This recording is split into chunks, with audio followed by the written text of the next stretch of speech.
Welcome to episode of Sitting Courtside. Today's episode is brought to you in part by none other than the year 2024. It is 2024, and everyone knows it is time to get your New Year's resolutions on. No better time to do it than with us right here, right now. That's right, little foreshadowing. And without further ado, let's go. All righty, welcome to episode of Sitting Courtside. Today is Thursday, January 4th. It's been a hot minute since we've seen each other. Welcome back to the show. It's 2024. Resolutions are in motion. A little foreshadowing you got at the beginning of the show. We got a lot to talk about in college basketball, but I think before we get into that, Kyle, I want to discuss with you two things. One, I officially own you. What does it mean? Little old 2A Roundstown Okay. Central with a total of about 450 students. Goes on the road, takes on big old like 1,500 enrollment Brownsburg, and wiped the floor with you without our best player.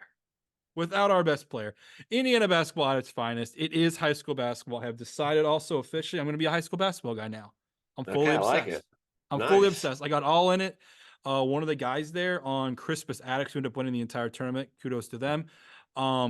Desmond Briscoe Jr., 3-star recruit. He's got 4 offers out there. Excellent player. Got to watch the number 3 recruit in the country. Flory Badunga. Honestly, not impressed with what I saw, but he's got a lot of athleticism. A lot of great players. So I'm gonna leave with that one. You get no rebuttal. I'm sorry. Okay. None Perfect. Second, New Year's resolutions. Do you have any New Year's resolutions you'd like to share with the people? No, I never do that. Zero New Year's. Okay, that's fine. I come with a lot here. Okay, so I have got 9 currently. 9. Wow, 9. Okay. 2024 goals / resolutions. Okay, goals I think are things you're trying to accomplish. Resolutions are things you're trying to change. Does that make sense to you? Okay, word of the year for me. Number 1, word of the year: curious. All right. I'm going to remain curious this year. Right. I'm going to continue learning. I'm going to be open-minded. I'm going to take things in. I'm not going to be just, you're dead to me anymore. I'm going to be a little more curious with people, right? Like maybe give you a little bit of a chance, unless you're that one school down the road that happens to be a Cavalier. You're still dead to me. Okay. Just making sure. Number 2, I'd like to start referring to cash as cheddar more. Just cheddar. Like I'd love, we're going to go out. It's going to cost about 115 cheddar, Okay. I like it. Yeah. I'm going to become more self-sufficient this year with like my food and my resources. So I recently picked up bread making. Okay. Nice. Didn't see that one coming. I want to successfully tell the up dog joke just once. Just one time. All right. I've never done that before. I'm going to try to eat clean 80% of the time. I know I would fail. I do pretty good for breakfast, and then it kind of falls apart from there. I'm more consistent with my exercise regimen. I'm going to write more letters this year. I think we've underestimated how good it feels to get a handwritten letter. So I'm going to start writing more handwritten letters. So listeners out there, if you want a handwritten letter from me, just drop your address down in the comments below. I would gladly write you a handwritten letter. This is a big one. I'm going to try to read and maybe like for once understand what the Bible means. I don't get it though. I don't understand. People keep telling me it's not in chronological order. There's like a New and an Old Testament. I need to understand what's happening here. Okay. All right. And then I'm going to be more intentional with my drinking habits. Meaning, Final Four, definitely happening. Yeah. Right. A Thursday night with no football though, or basketball, probably not. Right. I need to be more intentional with it. So, all right, I like it. So those are my 9 to date resolutions and goals. If any of you like those, make sure you drop which your favorite was below. So, all right, we're moving on. Are we staying? We can get into college basketball now. I wanted to just throw it out there. Yes. I wanted to give people ideas. No, it's a new year, new us, new goals, new things to do. I'm excited. Right. I'm excited. Well, are you excited? Because also the college basketball is in full throttle now. Conference Yes. play is absolutely Yes. great. Yes. But like Jordan mentioned at the top, it has been a while since we talked to you guys, so we will quickly recap what you missed. Not a ton, but of course, a couple big things that we do need to note before we move into what is the best Saturday of college basketball so far this season. Just an absolutely loaded slate. So we'll try to go through the recap as quick as possible so we can get you as many picks as we can. Yes. All right, but we have to talk about the greatest game of the year so far. That was FAU taking down Arizona in double overtime in Las Vegas. Janelle Davis was great in this game, 35 points, kept the team in it constantly despite Golden getting hurt in the first half, then fouling out before overtime. He was just great in this game. On the other side, Caleb Love, if you just listen to the game, the announcers loved him and thought he was great, but Yes. this is exactly why I can't stand him or this style of player. He shot 8 of 25. That's 32% for those of you that didn't want to do the math. The rest of the team shot 42%. They lost by one possession, 1 point. You can't have your best player be this inefficient and really think you're going to get to the top of the mountain when, I mean, they thought he was great and he shot 32%. Exactly. And I think everything you just said will lead to what we will talk about further that happened after this Mm-hmm. game. Yeah. Because that's right. Like we actually talked about it probably 2 shows prior, where it's a great style of play, but it only works whenever you're consistently shooting probably 38% or better as a Mm-hmm. team. And when you run into good teams, you got to be on, and they weren't. From a gambling note though, because I'm sure you've forgotten, we need college Oh, yeah. basketball That's right. to go to hockey rules. Okay. Mm-hmm. I shouldn't be comfortably hitting my underplay Yep. and then get screwed over because of a double overtime. Because that's what Uh-huh. it took. 2 overtimes. Yep. I had Arizona under 88.5 points, easily hit that in regulation. Also Mm-hmm. had the under for the total in the game. Again, easily hit that in regulation. Those were banked in bets. I didn't have to even worry about, like, with 5 minutes to go, if that was going to hit Mm-hmm. until it hit overtime. Yeah. I don't like it. We need hockey rules. When you make a bet, it's regulation. Yeah, I agree. I like, because I mean I had the under on this one too, and like you said, even after the first overtime, we still hit the bet, and I then it just still took. had it Yeah, exactly. Whenever it went to second overtime, I was like, I don't know who I pissed off today, but they yeah, owe me a lot after this. yeah. A Oh, lot. that was a brutal one. All right, well, this led into probably the 2 biggest upsets Mhm. since our last podcast. Both of these teams got beat since the last pod. First, Florida Gulf Coast beat FAU 72-68. This is the second really bad quad 4 loss for FAU this season, and it's really going to haunt them when it comes down in March with their seeding, because not many good teams even have one quad 4 Mhm. loss, but they have Mhm. 2, and you can see it in the net rankings. They're only ranked 21st in the net rankings to spot 5 quad 1 and quad 2 wins. So this is really going to sting them later. Yeah, I forget who it was, but someone from one of the big networks had basically mentioned, with that loss, FAU now is just fighting for a 6 seed at best. Yeah. And they, like, listed out a bunch of teams that are, like, basically battling for those seeds. And from, like, a resume, I guess some of them, like, this is going to probably come back to bite me because it's just a cold take at this point. I'm still not impressed with Auburn. Yeah. And they got Auburn competing for, like, a 3 seed. Why? Mhm. Yeah. Like, can we just call a spade here? Auburn's going to lose double-digit games in the SEC. Like, why are we talking about this right now? But yeah, on the other side of that, Florida Gulf Coast, I actually, they will not be a tournament team. I think that they've just Mhm. not met expectation for themselves. But that is a quality team. Like, they Mhm. played with Indiana. They probably should have beat them. They obviously beat FAU. They've been in most of their games. Like, they're a quality team. They're honestly like they're like the Family Dollar of Arizona. Like, they have a lot of really good shooters, but they just don't shoot at that level, and it costs them Yeah. a lot of games. But I do think Florida Gulf Coast is a decent team. Agreed. So give them their kudos. They will not be in the tournament. However, Mhm. maybe an NIT team. So maybe circle that on Mhm. your board. But yeah, not great for FAU. And just to go back to FAU for a moment on like their possible seeding, they only have one quad 1 team on the rest of their schedule. Memphis twice in conference. They basically need SMU to keep playing well to get into the quad 1 area, because they're going to go over 2 months without another quad 1 game. So not looking good for FAU seeding. And then let's move it on to Arizona getting crushed on the road at Stanford, 100-82. This was just a combination of terrible offense from Arizona and amazing offense from Stanford. Stanford hit 16 threes, shot nearly 60% from the field. I mean, it's impossible to beat a team almost when they're hitting 16 threes, but when you shoot, I think it was 17% from 3 yourself, you're not going to win too many games. So This was my this game, and then I forgot to check the score, but I texted you on the side about the Indiana State Michigan State game. Mm-hmm. This game for me quantified the fact that I am really good at smelling out stinky lines. If you would like, anyone would like to know, hit up Dylan Madden on the Tweeter Fest. We were literally sitting in a B-dubs for lunch the day of this game, and he was asking me how I've been doing so well with college basketball. And I literally told him I've been more particular on how I'm using my units and smelling out bad games. Mm-hmm. And I legitimately told him Arizona only being a 12.5 point favorite against Stanford, that is a stinky game. That is not like, avoid that game unless you are fully confident in one way or the other. And then that's what happened. Stanford crushed them. It's the exact same thing as the Providence game with UConn, or what was it, Providence or Seton Hall now?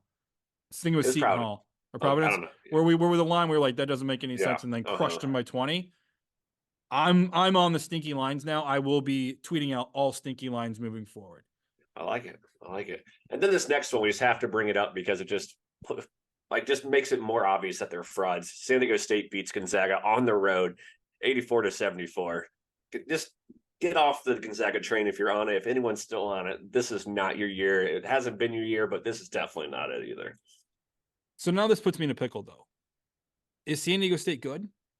I think they are, but I think they're like on the level of Gonzaga, but they weren't on that coming into the game. So it's good to know that like it wasn't. This is all the problem now, right? Like I would say me and you probably both thought San Diego State was going to relatively run away with the Mountain West. It would appear that's probably not going to be true at this point. No. So shame on us. Also kudos to us though, because have you been noticing a ton of major media trying to call the Mountain West the seventh, the Power 7 conference now? We've been on this for 5 years now, or whatever it's been. Like, we were way ahead of the curve on this. So kudos to us. But I feel like with San Diego State though, I don't think me and you've been talking about them as much because I don't think we thought they were as good as we essentially thought they were at the beginning of the season. Yeah. So it's like if you didn't think Gonzaga was good, but then San Diego State beat Gonzaga handily, does that do anything for you, right? Like, I still don't know if I like San Diego State. Like they played tonight, and I didn't bet them because I'm like, I don't know if they're going to cover. Yeah, it's like I don't think Gonzaga is good, but I think Gonzaga is like a tournament, like a definite tournament team. So that's what makes me think good win here for San Diego State, even though I think Gonzaga's not vastly overrated. Yeah. Right, so here we go. Whose line is it anyway? Is Gonzaga a top 25 team? No. Okay. So then San Diego State is what, a French top 25 team? Yeah. Okay. All right, and then we'll just move on to a couple other notable results. We had Marquette outlasting Creighton at home in a big conference game, 72-67.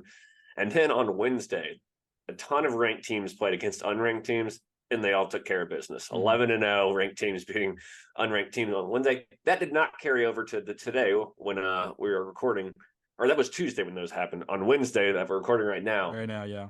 Providence, they were the first ranked team to play today. They lost at home to Seton Hall. So we are going to talk about Providence in a game further down the line. But if you're listening to this, it just ended right before we recorded this, and Providence lost to Seton Hall.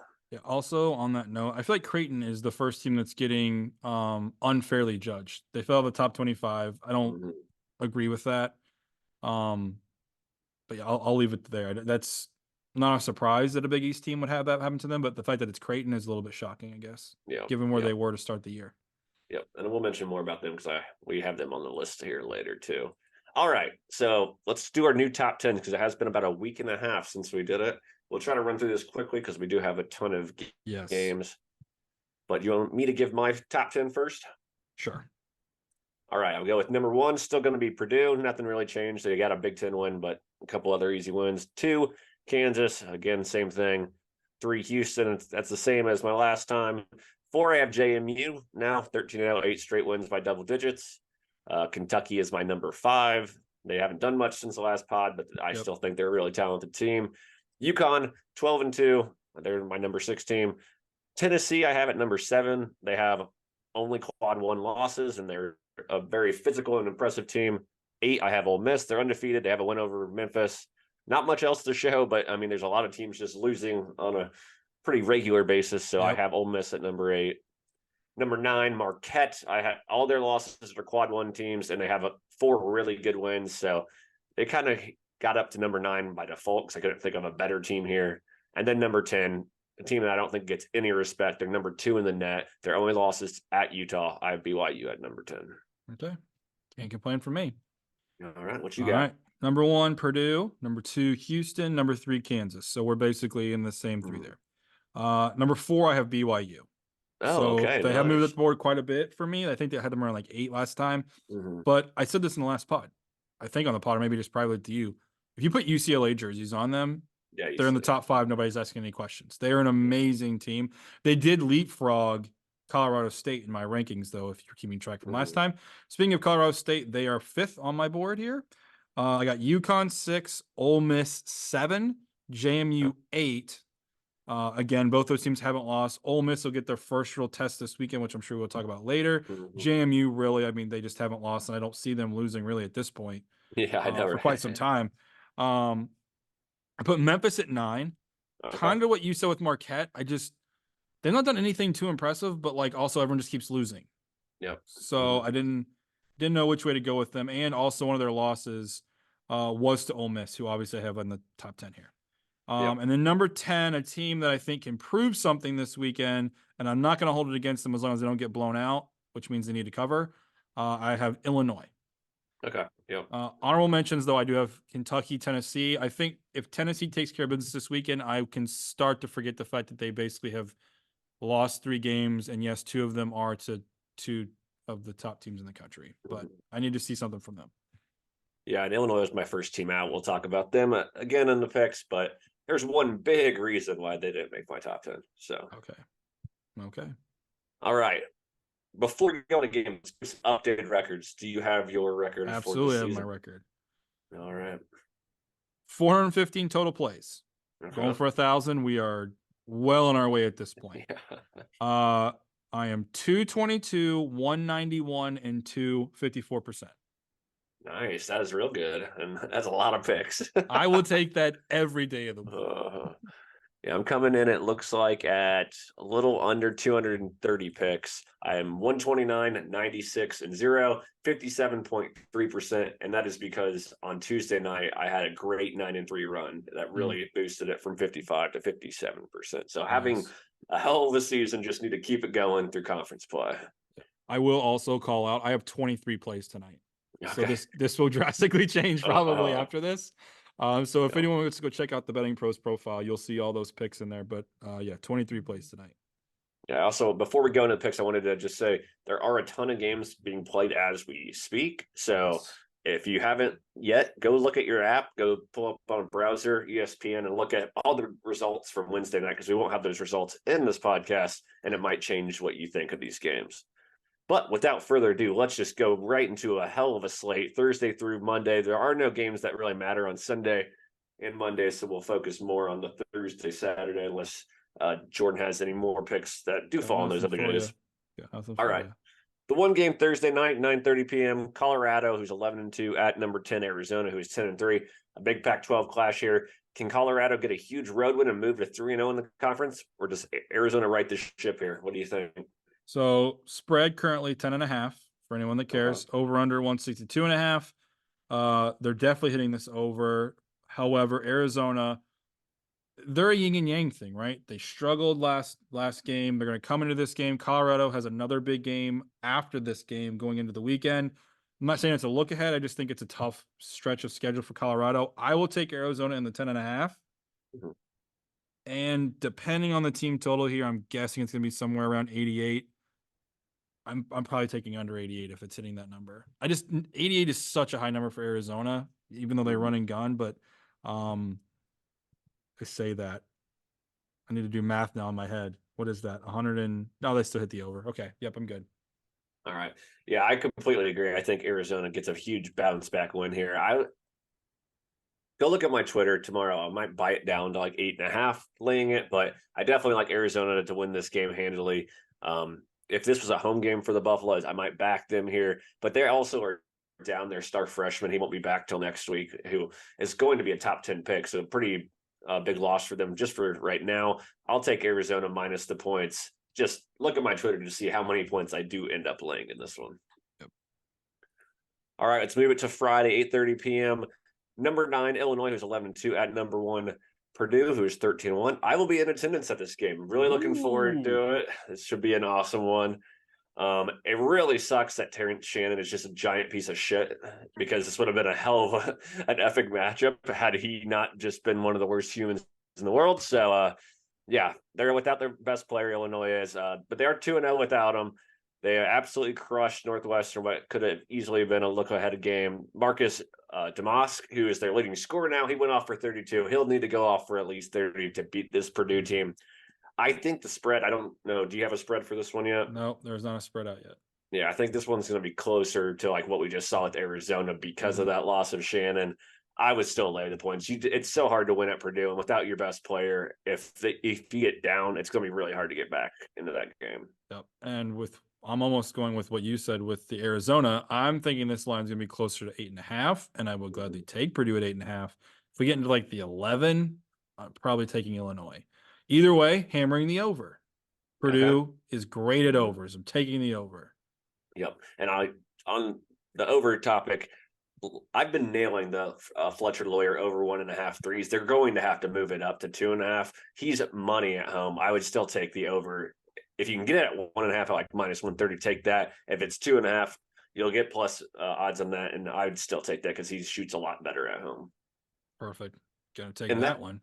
And that's not the only game I'll be in attendance, because the next day I'm actually going to Duke at Notre Dame as well. So it is a hell of a fiend. Going from Purdue, staying at Purdue, driving up to Notre Dame the next day. You're gonna go see God's country between West Lafayette and South Bend. All right, let's move it on to Saturday, where we have so many games. Starting with a nice ACC battle at noon. Number 8 UNC, who's 10-3 at number 16 Clemson, who's 11-1. Clemson is currently playing right now, so go check out their score when you're listening to this, because they might have lost to Miami because it's a close game at halftime right now. Yep. But anyway, huge game for the ACC standings, despite it being an early January. Clemson is 3-1 against quad 1 teams and ranks higher in the net by 3 spots. But if you look at KenPom, they love UNC. They're more efficient on both sides of the court, so that's why they rank higher in KenPom. What do you think of this huge matchup in the ACC? I don't think it's that huge. I think I've been pretty vocal about my feelings on Clemson. I don't think they're good. They are generally better at home, but I just think North Carolina wipes the floor with this team. I don't think Clemson's in the same class. Clemson is doing what Clemson always does. They come out hot. They get 15, 16 wins. By the end of the year, they will be 20-11. I just don't trust them. All right, I'm going the exact opposite here. I think this place will be nuts. The students will finally be back from their break, because they have to go back to school on Monday. So I think it'll be an absolute just ruckus crowd. I think they have a more reliable and a better shooting team than North Carolina. I think the spread will be 3 or less here. If it's people are basing off name, they're obviously going to bet UNC. So I'm going to just bet the money line regardless of what it is. It'll either be barely plus money or a little bit. You got to lay a little bit more than minus 110. But either way, I'm going Clemson money line in this one. Okay. That's a mistake. That's a mistake. All right, let's move it to another big matchup here Saturday at 12:30 p.m. We have number 6 Kentucky, who is 10-2 at Florida, who is 10-3. It's hard to say a game this early in this season is a must win, but if Florida wants to be relevant and maybe even ever get back on as a pick'em for this game on this podcast, they need this one. Do you think they have what it takes to actually take down this top 10 team, Kentucky, without their big men still? What do you think of Florida? So I'm actually going the opposite of you. Okay. I think that this is a Kentucky needs to win handily game. Okay. Like, if they want to be considered a top team in the country and like really be worth the future number you have to get on them right now, this is a game they need to win handily. I'm not saying they need to win by like 10, 12, 14, but like they need to control the game the entire time, win somewhere between 6 and 8, but like really it was never in question. So with that being said, I am taking the over in this game. Or I should say I'm leaning the over in this game. I'm iffy on the spread because we have seen Florida shoot really well, and Kentucky is Kentucky. They're always due for a weird, wacky loss. And Gainesville is one of the best environments in the country. So I want to see what the spread is. I wouldn't be shocked if it's close to like 4.5, 5.5, but I am leaning over. And so we don't have the spread yet, but KenPom does their predictions for the games, and they're usually not off by much. Like if it's a 3.5 point spread, their prediction will be anywhere from 5-1, like, so it's usually within the ballpark. They have this being an 86-85 win for Kentucky. So they're thinking the spread's going to be close to a pick 'em on this one. Wow. But I'm definitely going to be going with Kentucky. I think they're just a really talented team. Obviously, I have them top 5 in the nation in my poll, so I think they're really good.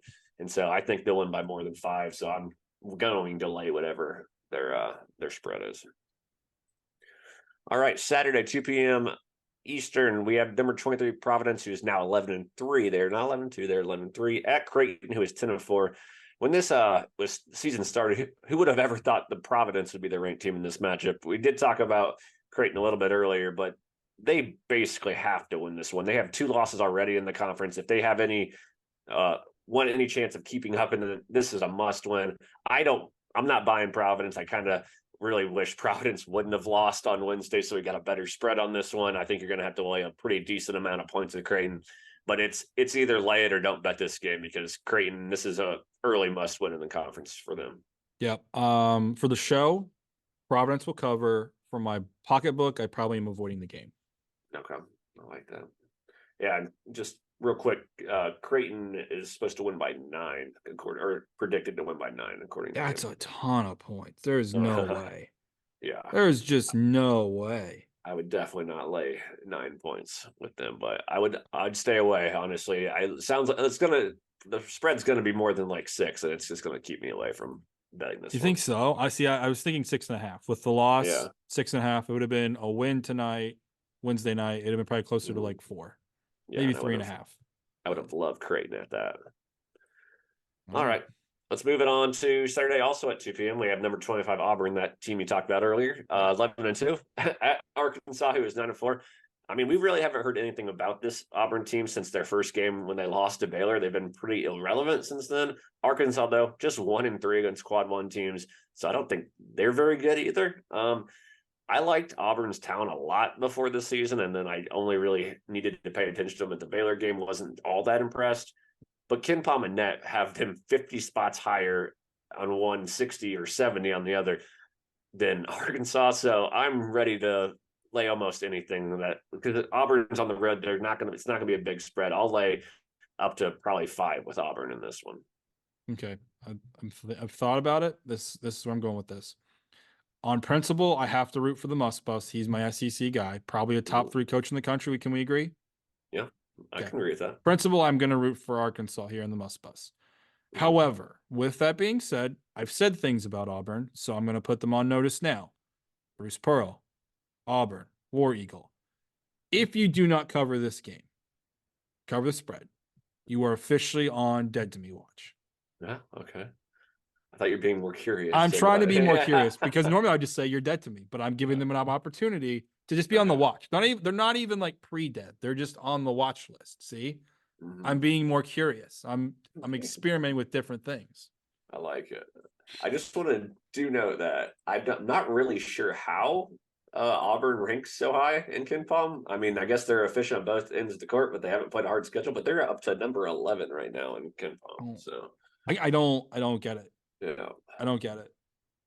No, and then for fun, I might take their team total over. Let's just throw things out there. It just hit me out of nowhere, like it felt good, so I'm just gonna go with that also. I like it. A gut feeling those are always nice to bet, those ones. All right, let's go Saturday, 6 p.m. Probably one of the games I'm looking forward to the most. Number 22, Ole Miss, 13-0 at number 5, Tennessee, who's 10-3. We finally get to see if this Ole Miss team is legit. They only have that one neutral site win over Memphis. That's their only boost to their resume. Huge step up here in team in sight. Ken Palm is not really buying the Rebels. They have this game as a 78-65 game. Okay. I don't think Ole Miss wins this one, but if you're telling me I'm going to get more than 10 plus points, I'm definitely going to take them, because they shoot 40% from 3, and Tennessee has struggled against good teams so far this season. They lost to Purdue, Kansas, North Carolina, and they didn't blow out Illinois or North Carolina State. They only beat those teams by 7 and 9. So if I'm getting double-digit points, I'm going to just take it and kind of hope, because I don't think they're going to win the game, but keep it close. So I'm going to take Ole Miss plus the points. Yeah, I was going to tell you, I'm curious what the spread will be, but given the number you just gave, I think they're going to try to entice people a little bit here with this game. So I'm going to say the line's be closer to 9.5. Okay. I figured it was going to be close to double digits because Ole Miss hasn't proven anything yet. Mhm. However, Ole Miss will easily cover. I don't care. They're going to cover within 6, probably. Okay. But Tennessee will win this game. It's at home. It's a must win, honestly, for Rick Barnes and company if they want to continue to be considered a top 5 team in the country, like the polls think they are. Mhm. Not us. Yes. Polls. All right. Saturday night, 8 p.m. Don't know how many people are going to be watching this besides just the diehard fans of these two teams because there's a playoff game with the Colts involved in it. But Ohio State's 11-2 at IU, who is 10-3. 10 of the 11 wins for Ohio State are against quad 3 and 4 teams. IU's 9 out of their 10 wins are against quad 3 and 4 teams. So not really sure if these teams are any good at all. IU has been stomped by Auburn and UConn, but they did have Kansas on the ropes at home before choking that away. What do you think of this matchup? Do you have a lean here? What do you think? So I think the line's going to be heavily influenced by what happens Wednesday night, which obviously scores are not final. Ohio State was kicking the crap out of Rutgers earlier, and Indiana has a date with Nebraska at 9:00. Yes, this is pre 9:00. Oh, it already started. Oh, Ohio State losers. They're up 20, I think, at one point. Beat Rutgers at home by 4. Yeah. All right. Indiana will be favored in this game. I'm going to take Indiana. As a side note, I've decided today, after watching some of that Rutgers Ohio State game before we recorded, Ohio State has some of the worst basketball uniforms on earth. Yeah. They are terrible. They need to quit wearing whatever that putrid gray is that they wore. The gray stuff. And like the script is so like 1902, like spice it up, okay? Yeah, it's Rutgers terrible. uniforms looked awesome. And then you had just crappy Ohio State. Get better uniforms, Buckeyes. So I think a lot of people that listen to this or some feedback I got, they think I just always crap on IU. So for no reason. Yeah, right? Completely unbiased. Yeah. Let's take my thoughts out of it and just go with computers here then. KenPom, they ranked this team 88th. That's 58 spots behind Ohio State. They're telling you just the computer, the algorithm they have is telling you that this is the 80th best team in the nation right now. This isn't a good team. They're bad at shooting threes. They're bad at defense. That's a terrible recipe for a good team. So that's not even my opinion. That is literally what KenPom is telling you. That being said, this isn't Purdue. This isn't Illinois. This isn't anything elite in the Big Ten. This is an average Ohio State team. Winning in Bloomington is hard. Just look at the Kansas game. I'll lean here towards IU getting the win. I won't lay a ton of points. Like I'd probably go up to 4 with them, maybe 4.5. But I think they get the win here at home. All right, let's move it on to our last game on the slate. And before any other extra picks, Saturday 9 p.m. Number 13 Colorado State, who is 13-1, at Utah State, who is also 13-1. Mountain West favorites battle it out here. Utah State is always an incredibly hard place to get a win. But Colorado State's offense is a beast. It's top 10 in the nation right now. Last year, Utah State actually beat Colorado State at Colorado State, but it took 18 threes in that game, and Colorado State shot 17% from threes. So it took a miracle performance in offense for Utah State to win it last year. I think Colorado State is out to prove how legit they really are. I think they get a huge road win here, and it'll be their second quad 1 win. Colorado State coming off an emotional win over New Mexico, kind of their first big game within the Mountain West this year. It was a big hyped up matchup. Going into their second one, I think the spread is going to be much larger than probably it should be. I'm going to take Utah State to cover as long as the number is larger than 3.5. I think this is like a 2-point game. I do like Colorado State to win, though, obviously. If you take out that they just got off the New Mexico game, I probably can take them all the way up to 10 because I think they're a much better team than Utah State. But given that, these are still kids, guys. They got emotions. They got classes. They got chicks they're trying to chase. It's going to be a close game. All right, so that's it for our slate. Did you have any other picks for the rest of the weekend? I don't have anything else. You're so good at what you do, Kyle. You get all the big games. I don't have to worry about it. All right, I got 3 picks real quick here for. Oh my gosh, I can't. All right, so this one is you have to like look into the injury report before betting it. But Miami is going to be plus points against Wake Forest as of now. KenPom has them losing by 5. If they get back both their guards, which they're supposed to be back, they almost got back for Wednesday, but they didn't get back. I take Miami plus the points here. Wake doesn't have a single quad one win this season. They lost to Utah, LSU, and Georgia. I think Miami starts to get right once they start getting healthy. I'm going to stay in the ACC and take North Carolina State money line at home versus Virginia. Virginia has been blown out in their last 2 road games by Memphis and a shit Notre Dame team. They can't score in Virginia. North Carolina State doesn't have a bad loss. They have 4 double-digit scores. It's a home game. They're probably going to be underdogs, so people still like Virginia. I'm taking North Carolina State money line. And then my last one is, because I just feel like we can't go one of these podcasts without betting this team. I'm going to take Memphis minus 4.5 or less against SMU on Sunday. Right now, KenPom has it at 5, so I'll buy it down to the 4.5 if I need to. SMU doesn't have a single quad 1 win or 2, quad 1 or quad 2 win yet this year, and it's a road game, and Memphis is absolutely rolling right now. I'm going to take Memphis in a game on Sunday that almost nobody will be watching because they'll be watching football, but win some money in college basketball, even if it is a football Sunday. All right, I got 2. All right, here we go. Sunday, 12 o'clock, Michigan at Penn State. Penn State wins that game running away because Michigan does not care about basketball right now. They have a national title game to play for the next day. The basketball players also are going to have their heads on seeing a national title for their school. They're not ready to play against a tough Penn State team that, if I remember correctly, did they not take the VCU coach? Is that who it was? Yep. Nope. Okay. And then lastly, Minnesota, 5:30 at home in the barn, taking on Maryland. Huge Big Ten matchup. Minnesota must win. It's a must win for them. Okay. I'm taking Minnesota in the barn. And that's a if you know pick. Yeah, definitely. And that Maryland team did not show anything against Purdue. That was one of the most boring games I've ever watched. It's like, well, this team clearly has no shot at winning. All right. Well, best of luck at all your bets this weekend in football and college basketball. Go follow us on Twitter at Kyle Cliffy and at Mingo Made 1. We'll have all of our picks out there for both sports. And yeah, best of luck this week, and we'll talk to you next Monday. Love you guys.